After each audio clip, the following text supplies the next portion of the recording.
سید علی حسینی خامنه‌ای در راه سربلندی حرم جمهوری اسلامی ایران شهد گوارای شهادت را نوشیدند و به ملکوت اعلی پیوستند. ایرانی سرکاری میڈیا جو رقت آمیز انداز میں وہ بتا رہے ہیں کہ خامنہئی اب اس دنیا میں نہیں رہے ہیں. ماہر امور مشرق وسطیٰ منصور جعفر صاحب ہمارے ساتھ موجود ہیں. منصور جعفر صاحب، خامنہئی کے ساتھ اور اسرائیلی میڈیا یہ بھی دعویٰ کر رہا ہے کہ دیگر درجنوں ساتھی ان کے ساتھ شہید ہوئے ہیں.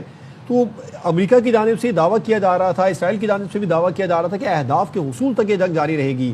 اگر یہ ایرانی ٹاپ کی لیڈرشپ اہداف نہیں تھی تو پھر اہداف ان کے کیا ہیں، اور اگر اہداف حاصل ہو گئے تو آپ سمجھتے ہیں جنگ جلد ختم ہو جائے گی؟ ابھی جی، امریکہ کی طرف سے جو بھی اور اسرائیل کی طرف سے جن اہداف کا بھی اعلان کیا گیا ہے وہ ماضی میں بھی ان کے پورے نہیں ہوئے. ان کا ہدف جو ہے وہ کوئی ڈکلیئرڈ ہدف اس لحاظ سے نہیں ہے کہ کبھی وہ نیوکلیر ایشو کو بنیاد بناتے ہیں، کبھی وہ وہاں پہ رجیم چینج کے ایجنڈے کی بات کرتے ہیں، کبھی وہ ایرانی عوام کو بڑا خوشحالی کے پیغامات دیتے ہیں. تو ایسے میں خود ایک بڑی کنفیوزڈ لیڈرشپ ہے اس جنگ کی.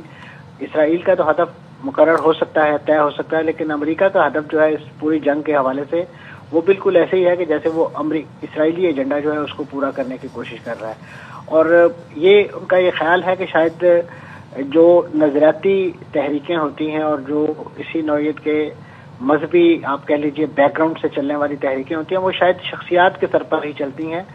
آپ نے نوٹ کیا کہ اسی نوعیت کے دعوے جو ہیں وہ ماضی میں جب حماس کی لیڈرشپ کو نشانہ بنایا گیا تھا، حزب اللہ کی لیڈرشپ کو نشانہ بنایا گیا، تو اسی نوعیت کے دعوے کیے گئے تھے کہ شاید اب ان تنظیموں کا جو ہے وہ انفراسٹرکچر وہ سارا ختم ہو گیا ہے.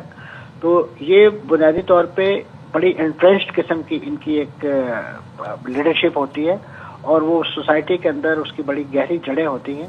اس حوالے سے ایک فرد کے جانے سے یا ایک لیڈر کے جانے سے جو ہے وہ پوری تحریک اور پورا نظریہ جو ہے وہ کبھی ختم نہیں ہوتا. تو لہذا امریکہ اور اسرائیل کو اس چیز کو سمجھنا چاہیے کہ جس آئیڈیالوجی پر یہ پورا انقلاب قائم کیا گیا تھا وہ آج بھی موجود ہے اور اس کے سپورٹر اور حمایتی مختلف درجوں میں اس وقت بھی ایران کے اندر موجود ہیں.